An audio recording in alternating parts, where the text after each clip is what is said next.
Agora esta chamada está sendo gravada.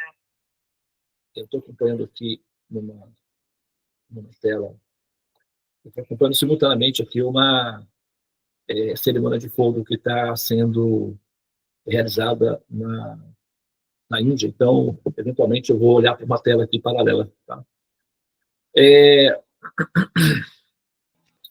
A introdução que foi feita aí, né, da explicação do ponto de vista, do ponto de partida do Schopenhauer, fazendo uma referência às Upanishads. Tá? Upa, Isha, vamos lá, né, observar a etimologia aí. Tá? Isha significa o Senhor, tá? O Supremo, o controlador. Isha. Às vezes se diz Adisha, às vezes se diz Ishavatar. Foi mencionado Jesus aí, né, no documentário. Existe um livro védico chamado Bhavishya Purana. Purana significa textos antigos. E Bhavishya, o Bhava significa a casa, a origem dos textos antigos, né? Bhavishya Purana. E esse livro é um livro de profecias. E esse livro de profecias, ele previu o aparecimento de Jesus mais ou menos 3.000 anos antes de Jesus aparecer. Então, ele também previu o aparecimento de Buda mais ou menos esse período, de 2 a 3 mil anos antes de eles aparecerem, inclusive descrevendo o local onde eles apareceriam, filhos de quem eles seriam e o que eles fariam. Foi assim que os chamados reis magos, né, que eram astrólogos védicos, se utilizando dos dados de GPS oferecido pelas observações, alcançaram ou reconheceram Jesus no deserto, né? Eles foram os astrólogos védicos, os chamados reis magos, foram os primeiros seres humanos realísticos a reconhecerem a autoridade e a divindade de Jesus sem que ele tivesse dado uma única palavra. Os apóstolos só ficaram sabendo da autoridade de Jesus muitos anos depois, e ele teve que fazer milagres para demonstrar a autoridade dele. Não apenas falar, mas teve que fazer milagres também. O José não tinha uma noção completa, ele estava um pouco confuso, né, assim, atordoado com a história toda. A Maria era uma fada encantada, então para ela tudo era, né, parte de um processo mágico que ela estava vivendo, então ela não tinha uma compreensão completa da dimensão da autoridade de Jesus, era o filhinho querido dela. Né? Mas os astrólogos magos, chamados magos, ou os sábios, né, os rishis védicos, chamados magos, eles sabiam exatamente a autoridade divina de Jesus por conta desse livro ou dessas orientações do Bhavishya Purana. E Jesus, ele é mencionado nesses livros como o Isha Avatar. O Isha Avatar. Isha Avatar, que significa vindo, né? E ele é conhecido como ele é descrito como Swami branco, que significa, né, que nasceria fora da Índia, fora da terra de Bharata, e seria reconhecido como rei do mundo. Tá? Então, ele faria uma missão e seria reconhecido como rei do mundo.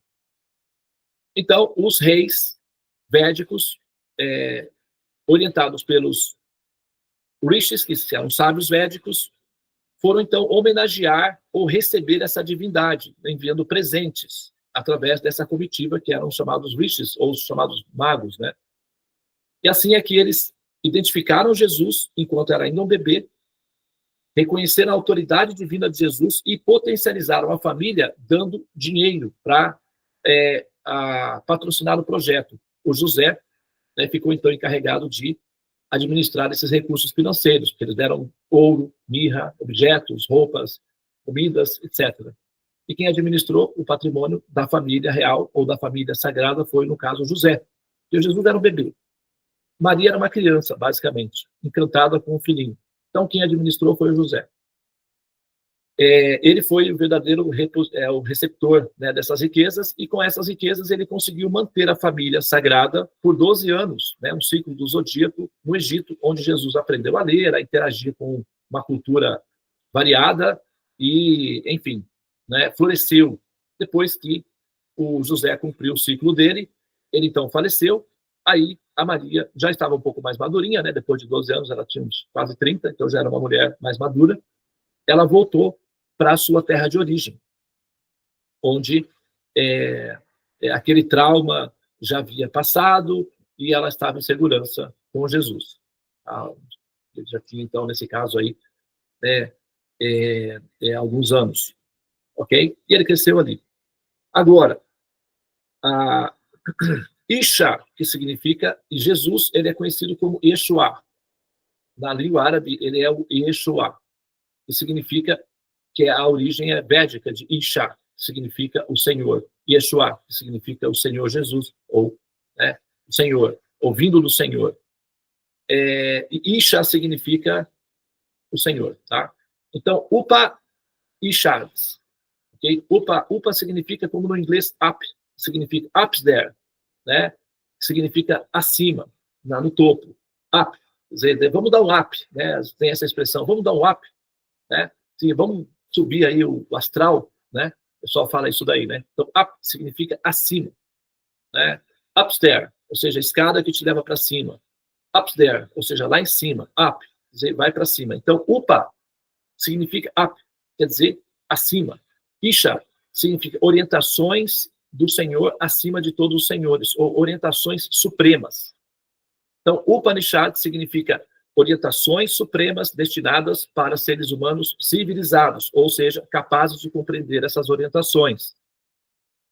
Por isso que essas orientações são dadas dentro de um ambiente regulado, de um ambiente, né, fértil, no caso, que é a cultura védica. Essas orientações, elas não são entendidas facilmente pela pessoa comum. É preciso que a pessoa comum seja recontextualizada, ela seja, mas tem que haver uma certa reformatação para que o ser possa interagir com essas compreensões, esses conhecimentos, tá? Então a gente está aqui aos pouquinhos, né, assim, introduzindo vocês nessa dinâmica desse universo que é o conhecimento védico, que é uma floresta ampla, e nós somos seres relativamente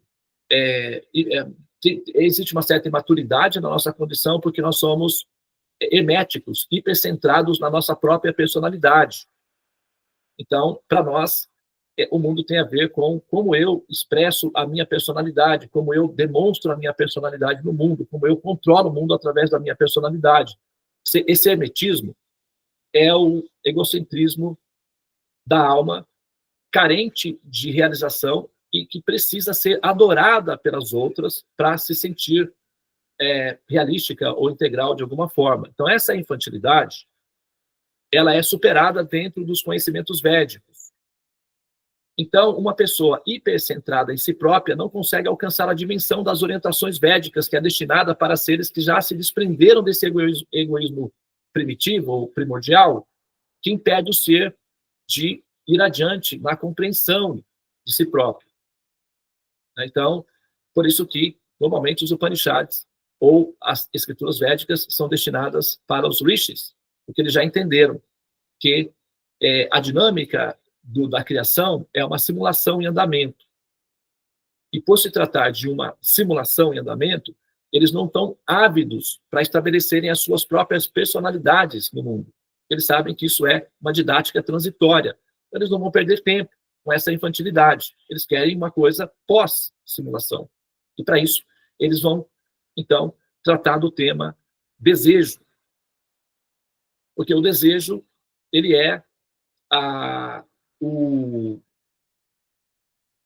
eles são as âncoras que mantêm o ser renascendo como ser humano. São os desejos. Tá? Agora, os textos védicos, eles são subdivididos em 3 etapas, tá? Quando você vai atravessar uma floresta, é importante que você tenha um guia que conheça o caminho da floresta, que tenha a segurança de te informar que ele é capaz de levar você, conduzir você para fora da floresta após atravessá-la. Ele pode demonstrar isso de maneira apropriada. Se o guia ele titubear, ou se o guia disser que talvez a gente consiga, é perigoso. Você não vai entrar nessa floresta com uma pessoa que vai dizer para você, ó, a chance de a gente atravessar a floresta é tal, talvez a gente consiga. Se você estiver numa situação de emergência em que você não tem outra alternativa, não tem o que fazer, você entra junto e seja o que Deus quiser, segura na mão de Deus e vai. Mas o ideal é você ter um guia que afirme para você, conheço a floresta, já fiz esse caminho, já fiz esse trajeto, posso atravessar você em segurança. E você vai se encontrar do outro lado. Se não for assim, você não precisa me pagar. Me paga apenas quando eu te atravessar. Isso é a autoridade de alguém que conhece o caminho.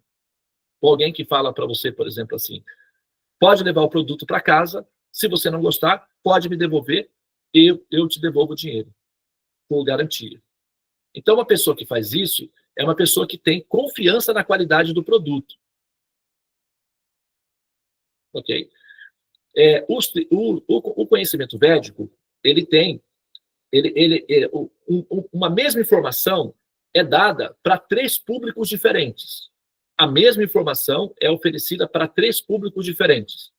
Iniciantes são chamados canistas, médios são chamados madhyamas, e elevados são chamados uttama, que aí vem de né, acima, uta, que vem acima, ou upa. Upa também é considerado um corolário, ou aquilo que corrobora, é aquilo que apoia. Também pode ser entendido assim, tá? Então, a informação ela é dividida em 3 níveis. Kanishta, iniciantes. Madhyama, médios. Uttama, elevados. Ou seja, realizados, maduros, experientes. Ok? E todo o tema do conhecimento védico vai, então, incentivar o ser a aprender a lidar com as âncoras que faz com que ela retorne para a cela. A alma condicionada é semelhante a uma pessoa que passou muito tempo sequestrada em um cativeiro. Tá? É muito comum esse fenômeno, na psicologia, chama-se síndrome de Estocolmo. Tá? David, vou pedir para você selecionar a síndrome de Estocolmo e colocar no grupo algum documentário que fale sobre o assunto para aqueles que quiserem se interessarem pelo assunto. Tá? Resumidamente, a síndrome de Estocolmo, ela consiste no seguinte fenômeno. Estocolmo é a capital da cidade do país, que é a Suécia. É a cidade, Estocolmo, é uma cidade, capital da Suécia. Na década de 60, teve um fenômeno que alguns rapazes invadiram um banco, né, para assaltar o banco, e fizeram algumas garotas de reféns. E essas garotas passaram um tempo com os sequestradores, sendo reféns.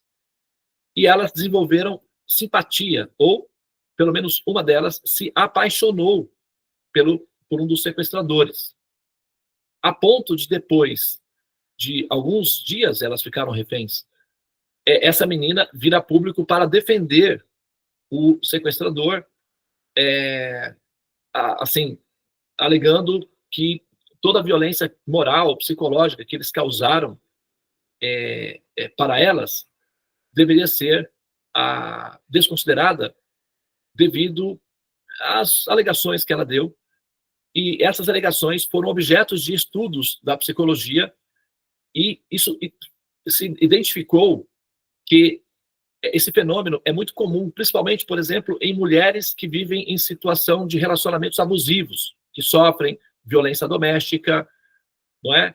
Que é uma espécie de cativeiro, mas não conseguem desvencilharem-se da ligação com o algoz, com aquele que perpetua, que realiza a ação de violência. E é muito mais comum a síndrome de Estocolmo em mulheres, que são mais frágeis. Então, elas são sequestradas para um cativeiro, pode ser um lar, a própria casa, enfim, ou um cativeiro propriamente dito, em que, devido à exposição à violência prolongada, se adaptam ao sofrimento e passam, inclusive, a extrair prazer do sofrimento. Tem um ditado muito comum, assim, que é um ditado bem pejorativo, né, popular, que diz que fulano ou fulana é mulher de bandido, ou seja, gosta de apanhar. Tem um ditado, tem uma expressão popular que usa esse recurso aí, que vai dizer que tal pessoa se adaptou ao sofrimento e gosta de sofrer. Né? As relações narcisistas, normalmente, quem está dentro de uma relação narcisista sofre e, aparentemente, do ponto de vista externo, quem está de fora observa, parece que a pessoa, inclusive, desfruta daquele estado de sofrimento. Então, é uma patologia na psicologia conhecido como síndrome de Estocolmo, em que a pessoa desenvolve encanto pelo algoz que perpetua, que atua sobre ela algum tipo de violência. Ok? O conceito é síndrome de Estocolmo. Então, se a gente pegar esse conceito e aplicar a alma condicionada, ela está nascendo, cresce, desenvolve subprodutos, replica-se, depois entra em decadência e desaparece, e recomeça novamente, chama-se samsara. Então, esse estado de condicionamento, essa conformidade, essa adaptação a esse estilo de vida, chama-se, dentro dos Vedas, chama-se condicionamento.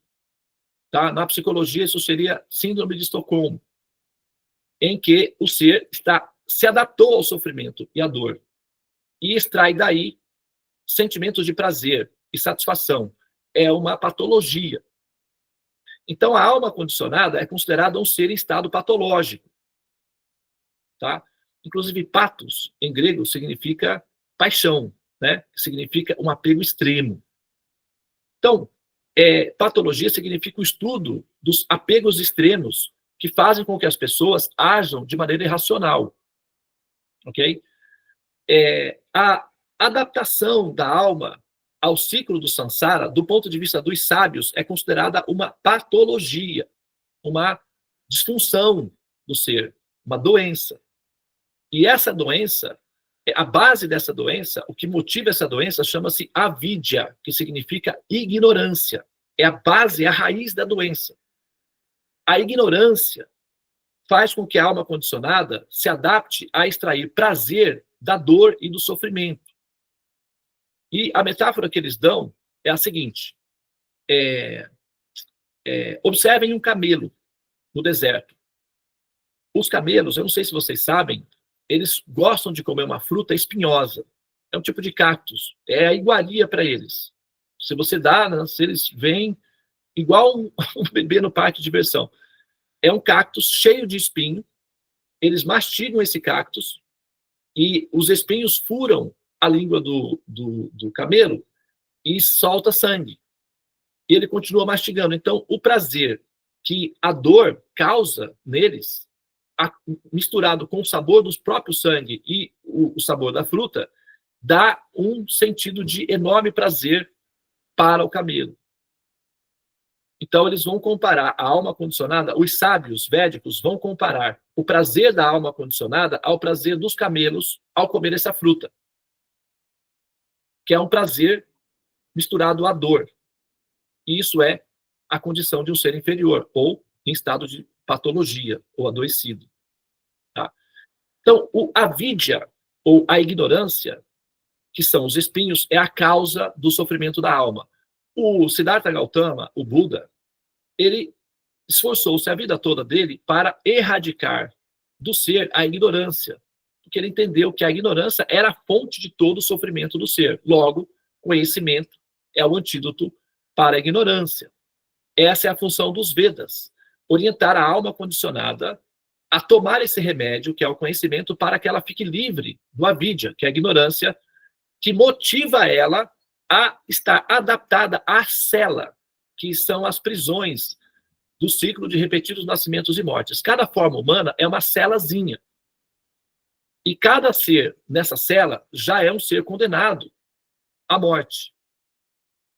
Essa adaptação à cela não é considerada o estado natural para a alma, que é um ser eterno. Então, essa condição é temporária. E a liberdade dessa condição temporária, em que ela está adaptada à cela, que são os repetidos nascimentos e mortes, indica um paciente em estado grave.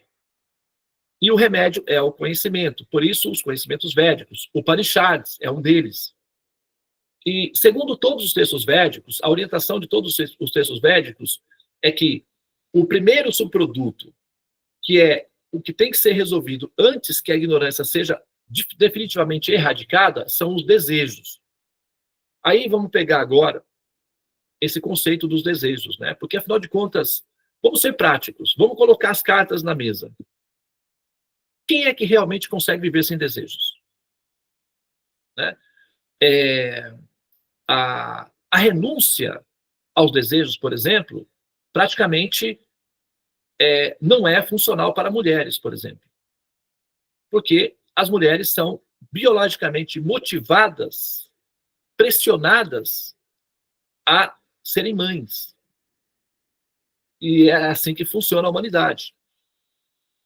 Assim que elas assumem a posição de mães, as chances dessa pessoa de praticar a renúncia é absolutamente zero, ou nenhuma. A não ser que ela tenha disfunções psicológicas. Aí tudo bem. Mas a chance de uma mãe renunciar a um filho e ir embora em busca de um tema metafísico abstrato é nula. Vamos ser francos entre nós. O Buda, o Siddhartha Gautama, conseguiu ir embora do palácio, deixando a esposa com os filhos, porque ele era um homem. Biologicamente, os homens são menos compassivos, são mais secos. Eles não têm oxitocina, falta compaixão. A ausência de compaixão no princípio biológico masculino permite com que ele deixe a semente com a fêmea e vá embora. Larga para trás. Se morrer, o problema é deles. O princípio masculino é egocêntrico, rígido.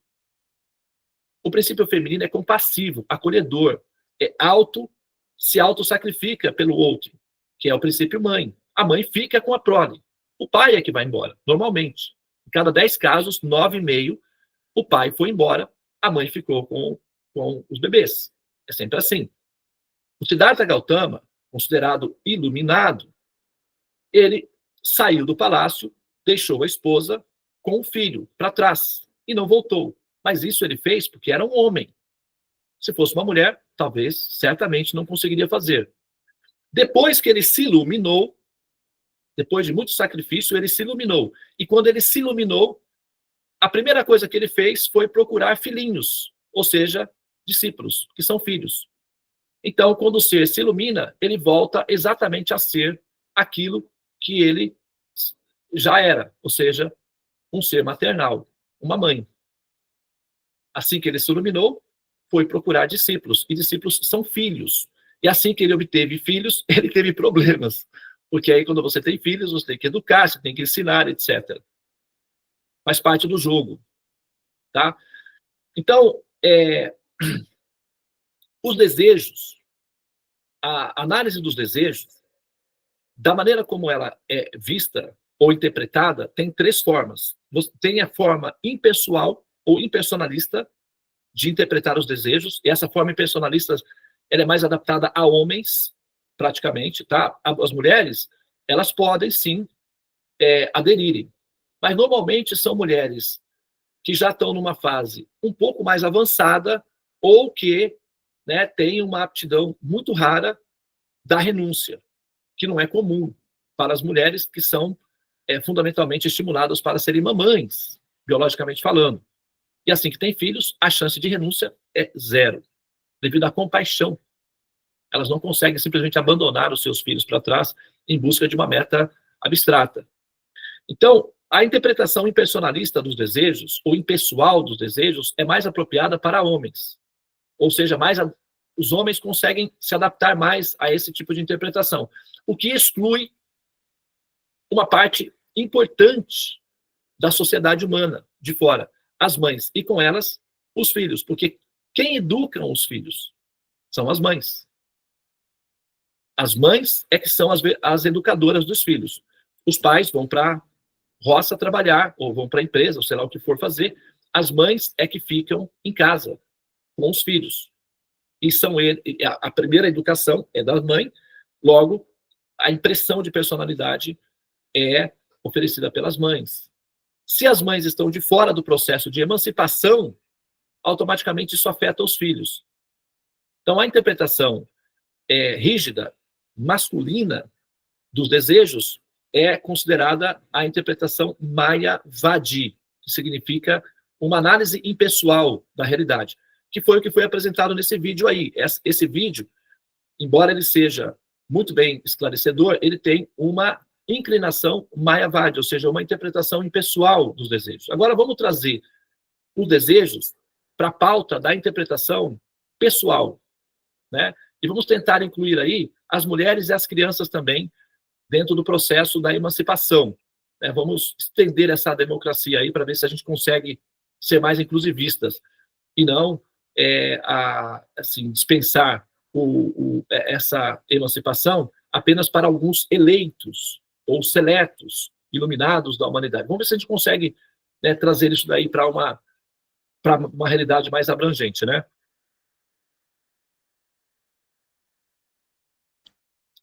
Análise dos desejos, porque toda tônica, né, toda a métrica do conhecimento védico é a renúncia aos desejos, ok? Renunciar aos desejos. Os desejos são as âncoras que traz a pessoa de volta para a cela. Então, ela tem que renunciar aos desejos para libertar-se das celas, ou seja, do samsara, dos repetidos nascimentos e mortes. Vamos colocar da seguinte maneira, vamos usar aqui uma metáfora, tá?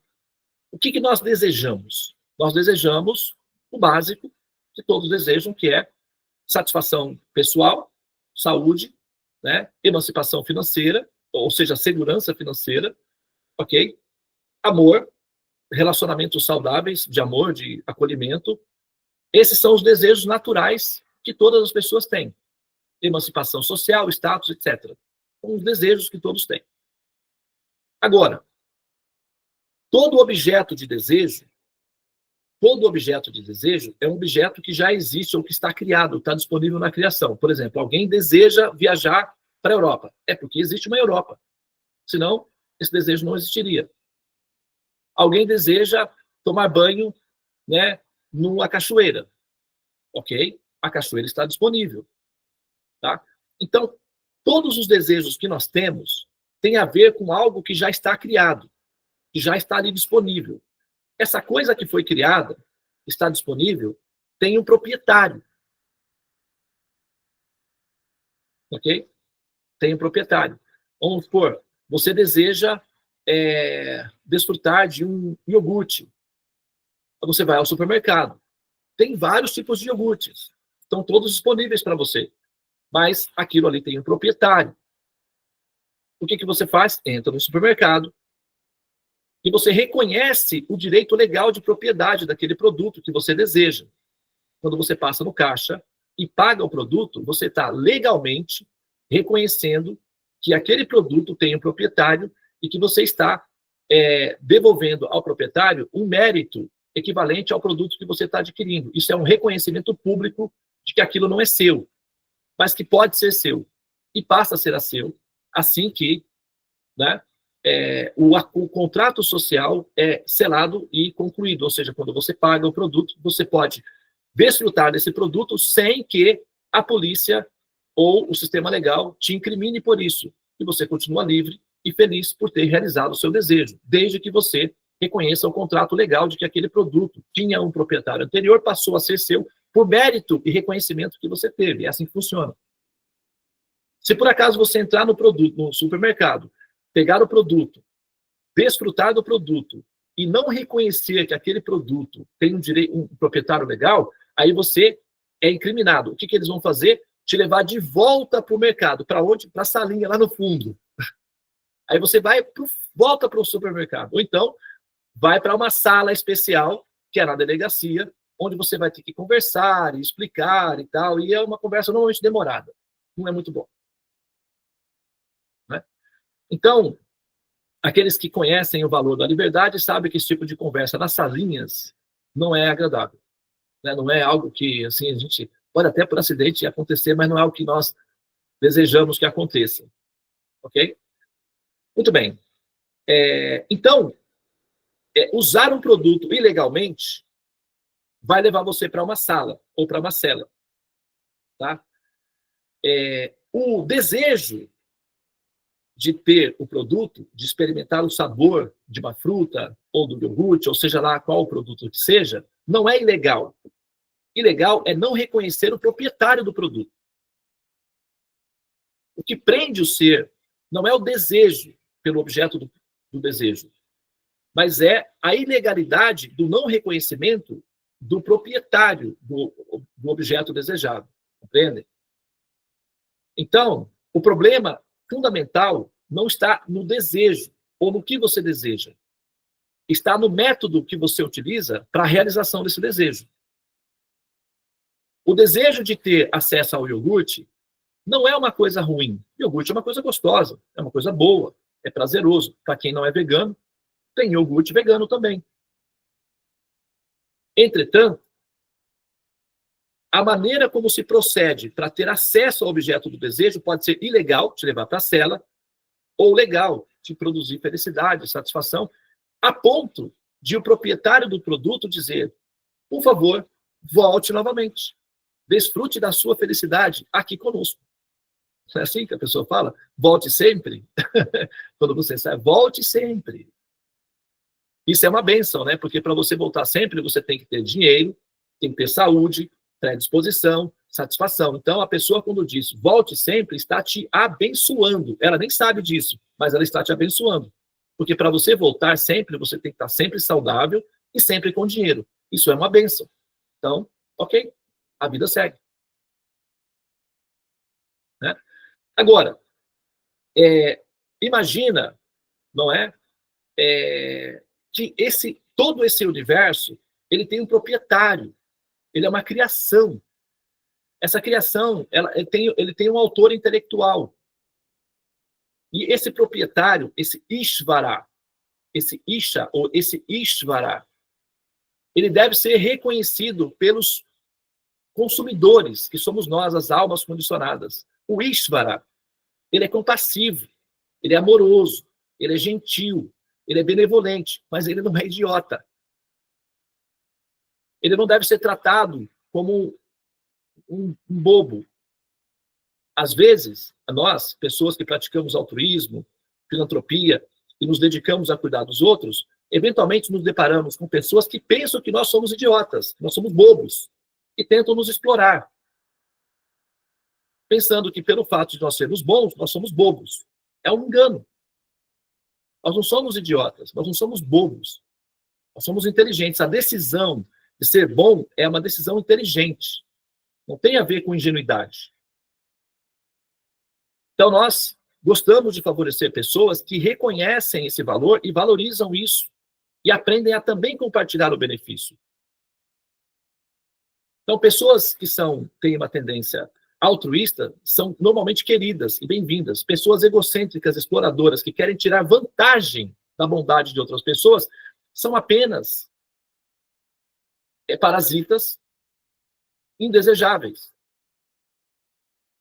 O Ishvara, o controlador supremo, ele é benevolente. A cachoeira, o sabor da maçã, o perfume das flores, a beleza do nascer, do pôr do sol, da lua, o encanto, a magia da experiência de viver, o prazer do Ananda, o prazer sexual, o êxtase de você tomar um copo de água quando você está com sede, tudo isso é mérito ou disposição da benevolência, da compaixão do Ishvara para com as suas almas, ou seja, nós. Entretanto, isso não significa que nós temos a autoridade de assumir sobre as propriedades do Ishvara o direito de propriedade, declarar, isso é meu, esse corpo é meu corpo, minhas regras. Como assim, meu corpo? Esse corpo é propriedade do governo. Tanto é que, num determinado período, você terá que entregá-lo. Se é seu, você pode mantê-lo com você permanentemente. Mas como você não pode mantê-lo permanentemente, então, fica bem definido que não é seu, é propriedade do governo. Ele será devolvido. Você tem o direito de possessão, você tem a concessão de posse do produto. Então, você tem direito de controlar e administrar o produto como você entende que é benéfico. Mas a alegação de que é seu é uma alegação ilegal e te leva para a cela. Não é o reconhecimento do autor, do proprietário. E esse não reconhecimento do proprietário é o que causa a prisão, e não o desejo de viver a experiência do corpo. Compreende isso? Faz sentido? Né? Imagina que, por exemplo, você mudar. Eu já falei isso algumas vezes, eu estou concluindo a minha fala. Eu já falei isso algumas vezes. Imagina que você entra no Banco do Brasil. Você está surtadaça. Você entra no Banco do Brasil, ou qualquer banco aí, e fala assim, ó, gente, para tudo. Eu não autorizei ninguém a mexer no meu dinheiro. Está todo mundo errado aqui. Pode sair todo mundo do banco. Eu não autorizo mais ninguém a fazer operação bancária nenhuma aqui, porque esse banco é meu. Onde você vai parar? No hospício. Aí você vai para o hospício, eles te dão o tratamento lá, o pessoal a turma do deixa disso, né? Fala, para com isso, cara, deixa quieto esse negócio aí. Não vai ficar falando por aí que o banco é seu e tal. Aí você se recupera, fala, pô, é verdade, né? O banco não é meu, pô, isso aqui vacilo. Aí eles te dão uns remedinhos, você fica bem, aí eles te soltam. Você vai lá no banco, o mesmo banco, e diz, gente, tudo bem, vai, eu vou liberar, podem fazer o que vocês quiserem, eu estou renunciando a esse banco. Aí você volta para o hospício de novo. Como que você vai renunciar a uma coisa que não te pertence? A simples palavra renúncia já indica uma certa incompreensão. E renunciar ao que exatamente? Você vai renunciar ao quê? Para você renunciar a alguma coisa, você tem que ser proprietário dela. A simples consideração de renunciar já admite previamente que você é proprietário de alguma coisa. Mas você consegue provar isso? Eu tenho, Devananda, o documento da minha terra. Eu sou proprietário da minha terra. É mesmo? Por quanto tempo? Depois você vai ser enterrado nessa terra. E ela vai te devorar. Quem é dono de quem? Você é o dono da terra ou a terra é o seu dono?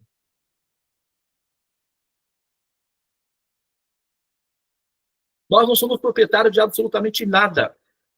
Nós temos o direito de concessão de uso. E o reconhecimento de que o Ishvara, o controlador supremo, o Senhor Supremo, o Criador Supremo, é o Senhor Supremo, o proprietário legal de todas as propriedades às quais nós temos acesso, é o que te liberta da prisão. Não é você renunciar a uma coisa que não te pertence, é utilizá-la de maneira produtiva para o bem-estar coletivo e com a gratidão de que aquilo pertence ao Senhor Supremo em última instância. O Ishopanishad vai ensinar isso para nós.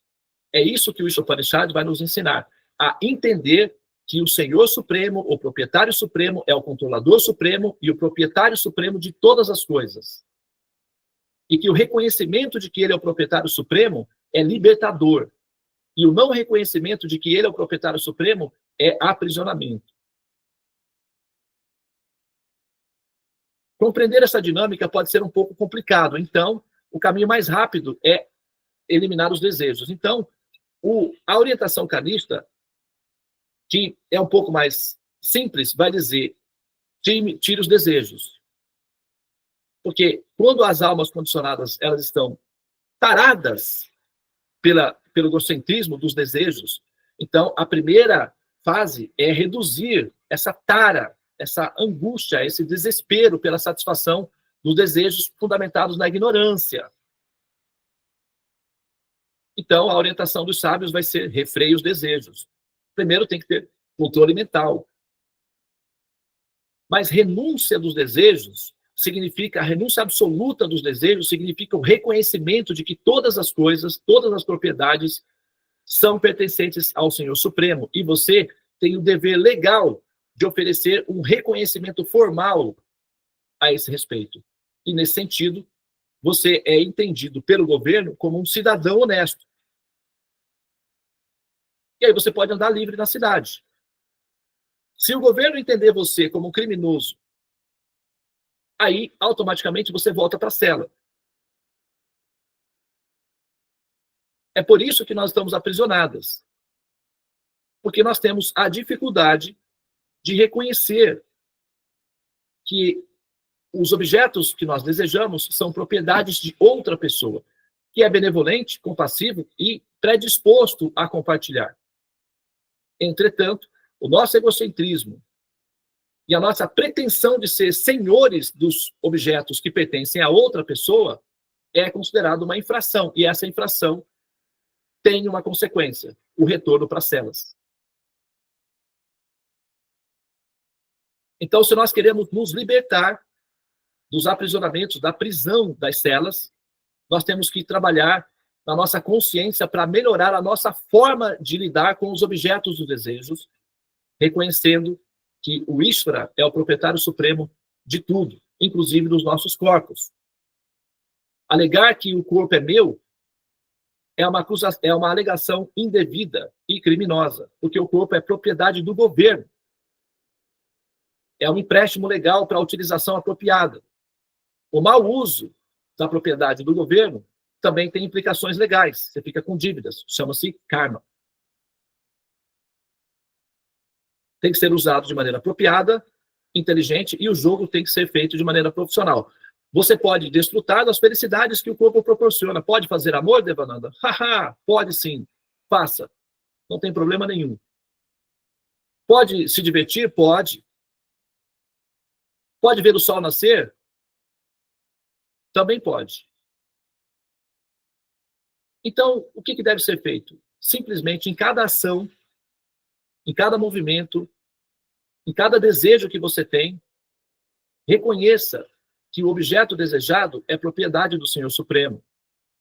E com gratidão no coração, esforce-se para alcançar aquele objeto desejado com a concessão do Ishvara, que é o controlador supremo, o proprietário supremo. E você terá acesso aos objetos dos seus desejos, desde que esses desejos não prejudiquem outros. Óbvio. O bom senso é sempre fundamental nas relações superiores. Então, seus desejos têm que ser fundamentados em bom senso. E, de preferência, tem que ser produtivo para os demais ao seu redor. Não pode ser hermético, egocêntrico, visando apenas a sua satisfação pessoal. Outras pessoas também devem ser beneficiadas com seus desejos. O pensamento tem que ser coletivo, altruísta, benéfico, e não assim, egocêntrico, cancerígeno do ponto de vista psicológico. E isso é libertador. É sobre isso que nós vamos falar, então, nesses próximos versos da Upanishad, okay? Do Sri Ishopanishad. São 108 textos. Nós selecionamos um deles. Tá? São 108 livros que compõem o conjunto dos Upanishads. Tá? Nós selecionamos um, que é o Sri Ishopanishad. E esse texto é extremamente profundo, destinado para seres humanos civilizados, que compreendem que o Ishvara, ou o Senhor Supremo, é o controlador e proprietário supremo e absoluto de tudo e de todos, e que nós temos o dever moral do reconhecimento de consciência de que é assim que as coisas funcionam, e aí o jogo pode ser jogado de maneira mais divertida. E entender ninguém é o centro do universo, assim é melhor o prazer. Quem me chamou, quem vai querer voltar para o mundo e reaprender a sonhar. Entender que nenhum de nós é o centro do universo. Assim é melhor o prazer. Então devemos superar o nosso emetismo, o nosso narcisismo, a nossa ignorância, o nosso egocentrismo e pensar de forma coletiva ao redor de nós. Nós temos que ser produtivos para o bem-estar. Isso é compaixão. Isso é honestidade. Ok? Muito bem. Então, eu vou pausar aqui. Se alguém quiser fazer algum comentário ou alguma observação, eu vou abrir, tá? Para uma ou duas perguntas e a gente, então, conclui para darmos sequência no nosso sadhana.